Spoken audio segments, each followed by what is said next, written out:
Hello all, welcome to LTX classes. ఇప్పుడు మన LTX classes వాళ్ళు దివాళీ సెలబ్రేషన్స్ అనేవి చేస్తూ యూపీఎస్సీ ఇన్ఫైనిటీ విశాఖపట్నంలోని ఉన్న ఆఫ్లైన్ కోర్స్ మీద ఫ్లాట్ 10,000 రూపీస్ ఆఫ్ అనేది ప్రొవైడ్ చేస్తున్నారు. అదే మీకు 1,00,000 రూపీస్ వర్త్ కోర్స్ అనేది యూపీఎస్సీ కోర్స్ 90,000కే ప్రొవైడ్ చేస్తున్నారు. అండ్ ఈ 90,000 కూడా మీరు మంత్లీ 10,000 రూపీస్ ఈఎంఐ అనేది పే చేస్తూ కూడా క్లియర్ చేయొచ్చు. అయితే ఈ ఆఫర్ అనేది మీకు కేవలం 15th నవంబర్ వరకు మాత్రమే అన్నమాట.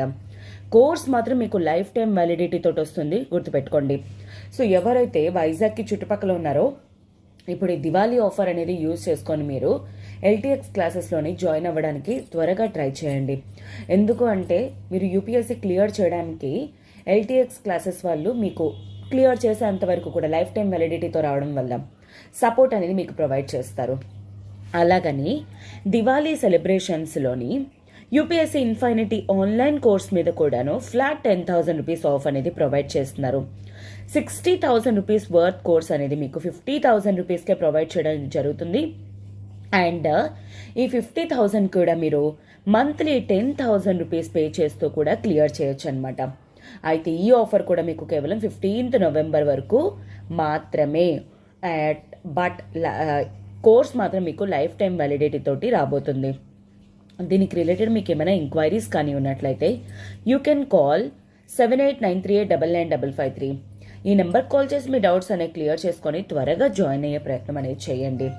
డూ రిమెంబర్ దట్ ఇవి దివాళీ ఆఫర్స్ కాబట్టి మీకు దివాళీ వరకే ఉంటాయి. ఆ తర్వాత మీకు నార్మల్ మళ్ళా కోర్సెస్లో జాయిన్ అవ్వాల్సి వస్తుంది. సో అందుకే ఈ లోపల మీరు ఈ ఆఫర్స్ అనేవి యూజ్ చేసుకొని త్వరగా జాయిన్ అయ్యే ప్రయత్నం అనేది చేయండి. So welcome to themes in the world history session. So ఈ యొక్క పర్టికులర్ సెషన్లోని మనం డైలీ ఇప్పటికీ ఏంటి అంటే ఈ చేంజింగ్ కల్చరల్ ట్రెడిషన్స్ కానీ ఆర్ 15th నుండి 17th సెంచురీ మిడిల్లోని ట్రెడిషన్స్ అనేవి కల్చర్ కానీ చేంజ్ అవ్వడానికి గల వేరియస్ రీజన్స్ అనేవి, ఎస్పెషల్లీ ట్రావెల్స్ కానీ ఎక్స్పెడిషన్స్ కానీ ఇవన్నీ కూడా ఏ విధంగా జరిగాయి అండ్ దానివల్ల కొత్త కొత్త సివిలైజేషన్స్ అనేవి ఎలా కనిపించాయో కూడా మనం చూసుకున్నాం ఆల్రెడీ దాంట్లోని సౌత్ అమెరికాలోని ఎస్పెషల్లీ మనకి మాయా సివిలైజేషన్ కానీ ఆస్టెక్ సివిలైజేషన్ కానీ ఇంకాస్ ఆఫ్ పెరు కానీ ఇలా డిఫరెంట్ సివిలైజేషన్స్ అనేవి చూడటం అనేది జరిగింది. అండ్ ఇంకొకటి ఏంటి అంటే ఆ తర్వాత స్పెయిన్ వాళ్ళు కానీ ఇటలీ వాళ్ళు కానీ ఎస్పెషల్లీ వాళ్ళు ఏ రీజన్స్ వల్ల ఎక్స్పెడిషన్స్ అనేవి స్టార్ట్ చేయాల్సి వచ్చింది అసలు అంటే వేరియస్ కంట్రీస్కి వెళ్ళడానికి సీ రూట్స్ అనేవి ఎందుకు వెతికారు. సో దాంట్లో కొలంబస్ వచ్చేసరికి మనకి ఏంటి అంటే ఎస్పెషల్లీ అతను 1492 ADలోని ఇండియాకి రీచ్ అవుదాం అనుకొని చెప్పేసి అమెరికాకి రీచ్ అవ్వడం అనేది జరిగింది, వెస్ట్ ఇండీస్. అండ్ తర్వాత అలానే 1498 పోర్చుగీస్ వాస్కో డి గామా వచ్చేసరికి ఇండియాకి రీచ్ అవ్వడం, కాలికట్కి రీచ్ అవ్వడం అనేది జరిగింది. సో ఈ థింగ్స్ అనేవన్నీ కూడా చూసాం కదా ఇప్పటి వరకు. నౌ వీ షల్ సి ఆ తర్వాత ఏం జరిగింది, ఎస్పెషల్లీ కొలోనియలిజం జరగడానికి గల కారణాలు ఏంటి అనేది. అండ్ నిన్న మనం చూసాం ఎక్స్పెడిషన్స్కి గల రీజన్స్ అనేవి కూడా మనం చూసాం. ఎందుకంటే యూరాప్లోని ఆ టైంలోని ప్లేగ్ వల్ల వార్స్ వల్ల ప్రోడక్ట్స్ తాలూకా అవుట్పుట్ అనేది రెడ్యూస్ అయిపోయింది, ఇన్వెస్ట్మెంట్స్ అనేవి రెడ్యూస్ అయిపోయాయి. సో అందుకు వీళ్ళకి ఏంటి అంటే కొత్తగా మళ్ళీ ప్రోడక్ట్స్ అనేవి కావాలి. ఆ ప్రోడక్ట్స్ కోసం వీళ్ళు ఏంటి అంటే కొత్త సోర్సెస్ని వెతుక్కోవడానికి ట్రై చేస్తున్నారనమాట. అలాగా ఆ టైంలోని ఇండియాకి like which is very rich in spices కానీ ఎట్సెట్రా, అలాగే India, China, especially Asia side reach అవ్వాలనుకున్నారు. ఎందుకంటే వాళ్ళకి తెలిసిందల్లా వాళ్ళకి ఏంటి అంటే యూరప్, ఏషియా, ఆఫ్రికా ఈ 3 కాంటినెంట్స్ మాత్రమే తెలుసు. కానీ 1492 తర్వాత వాళ్ళకి తెలిసింది ఆ తర్వాత వెస్ట్ సైడ్ ఇంకొక కంట్రీ అనేది ఉండింది అని చెప్పేసి అమెరికా అనేది. ఆ తర్వాత we have seen a lot of things. Okay, so yes ఆ కాంటెక్స్లోనే ఫస్ట్ ఆఫ్ ఆల్ ఏంటి అంటే ఇది తెలుసుకోవడం వెరీ ఇంపార్టెంట్. 1492 కొలంబస్ బహామా ఐలాండ్స్ని అండ్ క్యూబా ఫర్ స్పెయిన్కి, అండ్ అలానే 1494లో అన్డిస్కవర్డ్ వరల్డ్ అనమాట పోర్చుగల్కి స్పెయిన్కి మధ్య, అండ్ 1497లోని జాన్ క్యాబోట్ ఇంగ్లీష్ మెన్ అనమాట నార్త్ అమెరికన్ కోస్ట్ని ఎక్స్ప్లోర్ చేయడం అనేది జరిగింది, అట్లాంటిక్ ఓషన్. 1498లోని Vasco da Gama Calicut or కాజికోడ్కి రీచ్ అవ్వడం అనేది జరిగింది. అండ్ 1499లో అమెరికా వెస్పూసి వచ్చేసరికి సౌత్ అమెరికన్ కోస్ట్ని రీచ్ అవ్వడం అనేది జరిగిందనమాట. అండ్ 1500కి వచ్చేసరికి క్యాబ్రెల్ బ్రెజిల్కి ఇంకా పోర్చుగల్కి అని చెప్పేసి చెప్పడం అనేది జరిగింది. 1513లోని బాల్బోవా పనామా ఇస్తుమెస్ని దాటి పసిఫిక్ ఓషన్ని రీచ్ అవ్వడం అనేది జరిగింది. 1521 వచ్చేసరికి కార్టీస్ డిఫీట్స్ ఆస్టెక్స్ అనమాట. సో ఇప్పటిదాకా మనం ఆస్టెక్స్, మాయాస్, ఇంకాస్ చూసాం. ఇప్పుడు కొత్త ట్రైబ్ 1521లో వచ్చేసరికి కార్టీస్ అనే వాళ్ళు కనబడుతున్నారు. ఆస్టెక్స్ ని డిఫీట్ చేసిన వాళ్ళు ఎవరు? కార్టీస్ అంట. 1522లోని వచ్చేసరికి మెగెల్లెన్ సర్కమ్నేవిగేట్స్ ద గ్లోబ్. సో అప్పుడే వాళ్ళకి తెలిసింది గ్లోబ్ అనేది ఇన్ఫాక్ట్ రౌండ్ షేప్ లో ఉంటుంది, not either rectangle or triangle కాదు, రెక్టాంగిల్ ఆర్ స్క్వేర్ కాదు ఇప్పటిదాకా మనం అనుకున్నట్టు అని చెప్పేసి. 1532లోని పిజారో కాంక్వర్స్ ఇంకా కింగ్డమ్. ఇంకాస్ అనే వాళ్ళు ఎక్కడ నుండి? పెరూ నుండి. వాళ్ళని డిఫీట్ చేసిన వాళ్ళు ఎవరు? Pizarro community. ఆస్టెక్స్ ని డిఫీట్ చేసిన వాళ్ళు ఎవరు? కార్టీస్. 1571లోని Spanish conquer the Philippines. 1600 British East India Company formed. 1602 Dutch East India Company formed. ఆ తర్వాత ఇంకేముంది, చలో ఇంకా స్టార్టెడ్ గ్లోబల్ లెవెల్లో కొలోనియలిజం, టోటల్ డామినేషన్ అంతా కూడా వీళ్ళదే. అండ్ తర్వాత బ్రిటిషర్స్, అండ్ తర్వాత వరల్డ్ వార్ 1, 2, తర్వాత ఇండిపెండెన్స్లు ఎట్సెట్రా ఇంకేదంతా. కాకపోతే ఈ ప్రాసెస్ అనేది ఎలా అయింది అంటే అనేది we shall be going to see. అది మనకు వచ్చేసరికి తర్వాత we shall be going to see.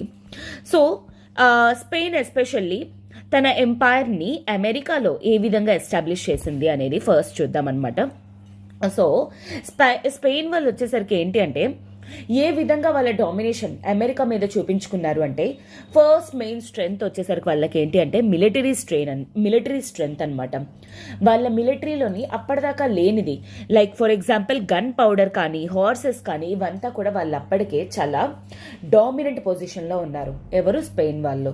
So ఈ పవర్స్ అనేవి యూజ్ చేసుకొని, మిలిటరీ స్ట్రెంగ్త్ అనేది యూజ్ చేసుకొని యాక్చువల్లీ అమెరికాని డిఫీట్ చేయడంలో కానీ ఆర్ అమెరికాని వీళ్ళ కంట్రోల్లో ఉంచుకోవడం కానీ చేసుకోగలిగారు అనమాట.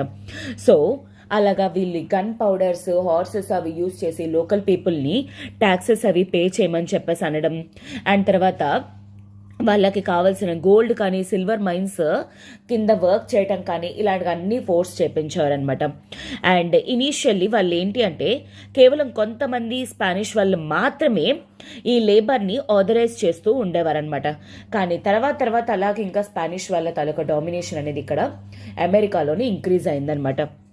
అయితే ఇంకా లోకల్ చీఫ్టైన్స్ ఎవరైతే ఉంటారో వాళ్ళకి ఇంకా కొత్త ఏరియాస్ అవి కనిపెట్టమని చెప్పేవారనమాట. ఎందుకోసం? మోర్ అండ్ మోర్ కొత్త ఏరియాస్ కానీ వీళ్ళు కనిపెట్టారనుకోండి, more and more gold mines, silver mines అవన్నీ దొరుకుతాయి. అప్పుడు వీళ్ళకి ట్రేడ్ అనేది ఎస్టాబ్లిష్ చేసుకోవడంలోని, ప్రాఫిట్స్ తెచ్చుకోవడంలో హెల్ప్ అవుతుంది. ఎలాగనూ వీళ్ళు యూజ్ చేసేది స్లేవ్ ట్రేడ్ ఇయర్ కదా. So the greed of gold led to violent incidents provoking local resistance. వీళ్ళు ఇంకా ఏదైనా సరే, లైక్ ఫర్ ఎగ్జాంపుల్ తాడైనా రబ్బర్ అయినా ఏదైనా సరే దాని స్ట్రెచబిలిటీ అనేది ఉన్నంత వరకే ఇంకా ఎంతకని సాగుతుంది. అట్ ఏ మూమెంట్లోనే అది ఏమవుతుంది? చిరిగిపోద్ది ఆర్ కట్ అయిపోద్ది. అదేవిధంగా లోకల్ పీపుల్ వీళ్ళకున్న గ్రీడ్ని ఫేస్ చేసి ఇంకా లోకల్ లెవెల్ వాళ్ళు ఏంటి అంటే ఇంకా వాళ్ళకి రెసిస్ట్ చేయడం అనేది స్టార్ట్ చేశారు. మేము చెయ్యము, మీకు నచ్చింది మీరు చేసుకోండి ఎట్సెట్రా ఇలాంటివన్నీ అనమాట. అండ్ తర్వాత వాళ్ళు ఏంటి అంటే స్పానిష్ కాంకరర్స్ ఇన్ఫ్యాక్ట్ ఈ తొకలొక ఇన్సిడెంట్స్ని చాలా వరకు వాళ్ళ బుక్స్లోని క్రిటిసైజ్ చేయడం అనేది జరిగింది. అండ్ స్పానిష్ వాళ్ళు ఇన్ఫ్యాక్ట్ ఈ అరావక్ ట్రైబ్స్ మీద స్టార్టింగ్లోని వాళ్ళు మంచి వాళ్ళని అర్థమైంది కాబట్టి మంచిగా కూల్ చేయడానికి బిహేవ్ చేసేవారు స్పానిష్ వాళ్ళు అరావక్ ట్రైబ్స్ మీద. ఆ తర్వాత ఏమైంది? వాళ్ళ గురించి చూసుకొని వీళ్ళు ఇంకా డామినేషన్ చూపించడం చేశారు. ఆ తర్వాత వీళ్ళు ఎప్పుడైతే రెసిస్ట్ చేశారో ఇంకా హార్ష్ మెషర్స్ అవి యూజ్ చేయడం అనేది చేసేవారు. ఎవరు? స్పానిష్ వాళ్ళు అనమాట. సో మిలిటరీ రిప్రెషన్ని అండ్ ఫోర్స్ లేబర్ని వీళ్ళు ఇవే కాకుండా వీళ్ళకి ఇంకా కొత్త రకాల డిసీజెస్ అనేవి కూడా వాళ్ళకి ప్రాబ్లమ్స్ తోటి ఇంకా అంటే స్పానిష్ వాళ్ళ అథారిటీ ఒకటి, వాళ్ళు మిలిటరీ వాళ్ళు యూజ్ చేసే పవర్స్ అనేవి ఒకటి, అండ్ తర్వాత దానికి తోడు ఇంకా కొత్త రకమైన డిసీజెస్ ఒకటి, ఇలాగన్నీ కూడా ఒకేసారి కష్టాలన్నీ కలిపి వచ్చాయి అరావక్ ట్రైబ్స్ వాళ్ళకి అనమాట. So the disease of the old world particularly small pox అనమాట. ఈ అరావక్ ట్రైబ్స్లో చాలా వరకు కూడా వాళ్ళ నెంబర్ రెడ్యూస్ అవ్వడానికి కారణమైందనమాట. ఎందుకంటే అప్పుడు స్మాల్ పాక్స్ గురించి వాళ్ళకి ఎవరికి అంత ఐడియా లేదు అండ్ ఏ విధంగా క్యూర్ చేయాలో తెలీదు. ఇప్పుడు అంటే సిచ్యువేషన్స్ అనేవి వేరు. Okay, so the local people ఏంటి అంటే ఇన్విజిబుల్ బుల్లెట్స్ అనేవి actually which the Spaniards attacked them అని చెప్పేసి అనుకునేవాళ్ళు. అంటే ఈ స్మాల్ పాక్స్ అంటే తెలుసు కదా మనకి, మనం జనరల్లీ ఏమంటాము అమ్మవారు అని చెప్పేసి. సో బాడీ మీద కాయలు గట్ట అవన్నీ వస్తాయి. వీళ్ళు ఏమనుకున్నారు local people that Spanish people ఎవరైతే ఉన్నారో వాళ్ళు కనిపించలేని బుల్లెట్స్ తోటి అటాక్ చేస్తున్నారు అని చెప్పేసి అనుకున్నారు. అది కనీసం వాళ్ళకి డిసీజ్ అనేది కూడా అర్థం కాలేదన్నమాట. సో ఆ విధంగా చాలా వరకు కూడా వాళ్ళ నెంబర్ అనేది రెడ్యూస్ అయిపోతూ వచ్చింది. ఎందుకంటే వాళ్ళకి ఏ విధంగా దాన్ని సాల్వ్ చేయాలో కూడా తెలియట్లేదు. అలా ఆల్మోస్ట్ అరవక్ ట్రైబ్ అనేది ఎక్స్టింక్షన్ స్టేజ్కి రావడం అనేది జరిగిందనమాట. ఓకే, సో ఇలాగా స్లోగా వీళ్ళతోటి గొడవ పడుతూ వీళ్ళకేమి అర్థం కాక వీళ్ళలాగా సైలెంట్ అయిపోవడం అనేది జరిగింది. అండ్ తర్వాత ఈ ప్రాసెస్లోని కొలంబస్ తనకున్న ఏమంటారు దట్ కాంపిటేటివ్ స్పిరిట్ కానీ లేకపోతే అడ్వెంచర్స్ చేయాలన్న కోరికతోటి ఏంటి అంటే ఇంకా నెంబర్ ఆఫ్ ఎక్స్ప్లోరేషన్స్ అనేవి స్టార్ట్ చేశారనమాట. ఎక్స్పెడిషన్స్ అనేవి సెంట్రల్ అమెరికా కానీ సౌత్ అమెరికా కానీ. అండ్ విత్ ఇన్ 50 yearsలోనే స్పానిష్ వాళ్ళు ఏంటి అంటే ఆల్మోస్ట్ వెస్ట్రన్ హెమిస్ఫియర్లో సగానికంటే సగం ఏరియా క్లెయిమ్ చేసుకోవడం అనేది జరిగింది. ఫ్రమ్ అప్రాక్సిమేట్లీ 40 degrees నార్త్ నుండి 40 degrees సౌత్ వరకు కూడాను వీళ్ళ కంట్రోల్లోనే. చూడండి స్పానిష్ వాళ్ళు ఎంత కంట్రోల్లో వీళ్ళ అంటే అమెరికాని ఎస్పెషల్లీ వాళ్ళ కంట్రోల్లో ఉంచుకున్నారు, ఇన్ఫ్యాక్ట్ అంతకంటే ముందు. And before this the Spanish conquered lands of 2 great empires of the region. This was largely the work of the 2 individuals, Herman Cortes and Francis Pizarro. ఈ కమ్యూనిటీ గురించి ఆల్రెడీ చెప్పాను.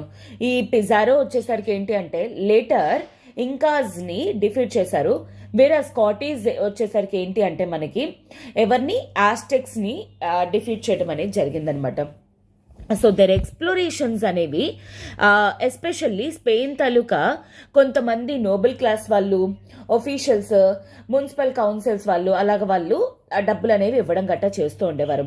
సో దానికి వీడేంటి అంటే అక్కడ ఆక్యుపై చేసుకొని వాళ్ళందరూ కూడా వీళ్ళకి కంట్రోల్డ్గా ఆ ల్యాండ్ అనేది వీళ్ళకి ఇచ్చేయడం అనేది అలా చేసేవాడు అనమాట. సో ఆ విధంగా వీళ్ళు ఏంటి అంటే టోటల్ కాంక్వెస్ట్ని అండ్ వాళ్ళకు వచ్చిందాన్ని లూటీ చేసుకోవడం అనేది జరిగిందనమాట టోటలీ. సో ఇదిగోండి ఇక్కడ ఈ పదం అనేది కూడా booty. So this is what they have done. ఈ విధంగా కొత్త ఎంపైర్స్ని కొత్త ట్రైబ్స్ని వాళ్ళు ప్రొడ్యూస్ చేసేవి అండ్ ఇటు సైడు కలిపి మొత్తం అంతా కూడాను వాళ్ళు ఆక్రమించుకోవడం అనేది జరిగింది. అలా అమెరికాలో సగానికి సగం south America and north America చాలా వరకు కూడా వీళ్ళ పవర్ కంట్రోల్లోకి తెచ్చుకోవడం అనేది జరిగింది. So now we shall see one of the member Cortes అనేవాడు ఏ విధంగా ఆస్టెక్స్ని డిఫీట్ చేసేవాడు అండ్ వాళ్ళిద్దరికి గల లింక్ ఏంటి అనేది చూద్దాం. కాటీస్ అండ్ హిస్ సోల్జర్స్ అనమాట. ఎస్పెషల్లీ వీళ్ళు ఏంటంటే మెక్సికోని చాలా ఫాస్ట్గా కాంక్వర్ అనేది చేశారనమాట. 1519లోని కాటీస్ ఏంటి అంటే క్యూబా టు మెక్సికో ఒక ఎక్స్పెడిషన్ అనేది చేయడం జరిగింది. సో దాంట్లోనే ఏంటి అంటే టోటోనాక్స్ వీళ్ళందరితోటి కూడా ఫ్రెండ్షిప్ అనేది చేసుకోవడం వల్ల ఏంటి అంటే ఎస్పెషల్లీ వాళ్ళందరూ కూడా ఆస్టెక్స్కి ఆపోజిట్ అనమాట. సో దానివల్ల వీళ్ళకి ఫ్రెండ్షిప్ అనేది అడ్వాంటేజ్. శత్రువుకి శత్రువు మిత్రువు అవుతాడు అన్నట్టు అదేవిధంగా ఆస్టెక్స్కి అగెయిన్స్ట్ ఏంటి అంటే టోటోనాక్స్ వాళ్ళు. సో వీళ్ళు ఏంటి అంటే వీళ్ళతోటి ఈ కాటీస్ తోటి కలవడం అనేది జరిగిందనమాట. సో అప్పటికి ఆస్టెక్ కింగ్ మోంటేజూమా అనమాట. సో అతన్ని కలవడం కోసం అని చెప్పేసి ఒక అఫీషియల్ మీటింగ్ అనేది పెట్టుకోవడం జరిగింది. బట్ ఈ లోపల ఈ డెసిషన్కి స్పానిష్ వాళ్ళు అపోజ్ చేయడం అనేది జరిగింది. అండ్ దానికి అపోజిట్గా గన్ పౌడర్ని హార్సెస్ని యూజ్ చేసి క్రష్ చేద్దామని చెప్పేసి అనుకున్నారు. సో అది ఆ స్పానిష్ వాళ్ళ కంట్రోల్లో ఉండే బదులు ఇదే బెటర్ అని చెప్పేసి మోంటేజూమా ఏం చేశాడు, కాటీస్ దగ్గరికి వెళ్ళి తనంతటిగా తనే లొంగిపోయి ఒప్పేసుకున్నాడు అనమాట. అండ్ వీళ్ళిద్దరూ కలిపి ఇంకా ఇప్పుడు స్పానిష్ మీద అటాక్ రెవెంజ్ తీసుకుందామని చెప్పేసి అనుకుంటారనమాట. సో వీళ్ళు ఏంటి అంటే ఈ స్పానియర్డ్స్ వాళ్ళు ట్లాక్సెగ్లికన్స్ కానీ ఆర్ ఫియర్స్ ఫైటర్స్కి కానీ వీళ్ళందరికీ కూడా స్టిఫ్ రెసిస్టెన్స్ అనేది చూపించడం అనేది జరిగింది. ఇంకా స్పానియర్డ్స్ అనేవాళ్ళు ఆ రెసిస్టెన్స్ ఏవైతే ఉన్నాయో ఆ రెసిస్టెన్స్కి చాలా దారుణంగా రూత్లెస్గా అన్యాయంగా అంటే దయా దాక్షిణ్యాలు లేకుండా వాటిలన్నింటినీ చాలా క్రూయల్గా చంపేయడం అనేది జరిగింది. ఆ తర్వాత టెనోచిట్లెట్లాన్ అని చెప్పేసి అక్కడికి 1519లోని రీచ్ అవ్వడం అనేది జరిగింది. ఎవరు? స్పానిష్ వాళ్ళు అనమాట. So the invading Spaniards were dumbstruck at the sight of Tenochtitlan. So కానీ ఈ స్పానియర్డ్స్ వాళ్ళు మాత్రం ఈ ఏరియాని చూసి చాలా వరకు కూడా అంటే మాట రానంతలాగా అయిపోయారనమాట. ఎందుకంటే లిటరల్లీ స్పెయిన్ తాలూకా క్యాపిటల్ అయిన మాడ్రిడ్కి 5 times పెద్దదంట. అండ్ 1 lakh ఇన్హాబిటెంట్స్ ఉన్నారు. Twice the population of Seville, Spain's largest city. So అక్కడ సిటీ కంటే అంత ఎక్కువ పాపులేషన్ ఉండడం కానీ ఆ ఏరియాని కానీ అదంతా చూసి వీళ్ళు షాక్ అయ్యారు literally. And Cortes was cordially received by Montezuma. The Aztecs led the Spaniards into the heart of the city where the emperor showered them with gifts. In fact, Aztecs taluka Montezuma in fact వాళ్ళని ఏంటి అంటే చాలా హ్యాపీగా కార్టీస్ని receive చేసుకున్నారు. ఏ విధంగా అయితే స్పానియర్డ్స్ని receive చేసుకున్నారో అదే విధంగా, ఎందుకంటే they are good hearted people అనమాట. And his people were apprehensive having heard of the massacre of the Tlaxcalans. So ఆ యొక్క పర్టికులర్ కమ్యూనిటీ అనేది ఎండ్ అయిపోవడాన్ని చూసి వీళ్ళ పర్టికులర్ కమ్యూనిటీ పీపుల్ ఏంటంటే చాలా హ్యాపీగా ఫీల్ అవ్వడం అనేది జరిగిందనమాట. In Astec account describe the situation. So ఒక ఆస్టెక్స్ తాలూకా అకౌంట్స్లోని ఒక పర్టికులర్ ఇన్సిడెంట్ గురించి మెన్షన్ చేయడం అనేది జరిగిందనమాట. అది ఏంటి అంటే, it was as tough though Tenochtitlan had given shelter to a monster. The people of Tenochtitlan felt as if everyone had eaten stupefying mushrooms, as if they had seen something astonishing. Terror dominated everyone, as if all the world were being disemboweled. People fell into a fearful slumber. So ఆ condition అనమాట ఒక Astec అకౌంట్లోనే mention చేసింది. టెనోచిట్లాన్ people అనేవాళ్ళు ఏ విధంగా వాళ్ళు react అయ్యారు, Spanish వాళ్ళు ఏ విధంగా రియాక్ట్ అయ్యారు ఎట్సెట్రా వాటి గురించి ఇలాగా ఒక ఆఫుల్ ఎక్స్ప్రెషన్స్లోని మెన్షన్ చేయడం అనేది జరిగిందనమాట. So the fear of the Astec prove to be well founded. Cortes without any explanation placed the emperor under house arrest and attempted to rule in his name. So అంటే వాళ్ళు భయపడ్డంలోని తప్పే లేదనమాట. ఎందుకంటే literally ఈడున్నాడు కదా Cartes ఏం చేశాడు, ఈ Astec ruler అయిన హెడ్ అయిన మొంటెజుమాని హౌస్ అరెస్ట్ చేసి వాడి పేరు మీదగానే ముంచి వీళ్ళు ఏంటంటే రూల్ చేయడం అనేది చేశారనమాట.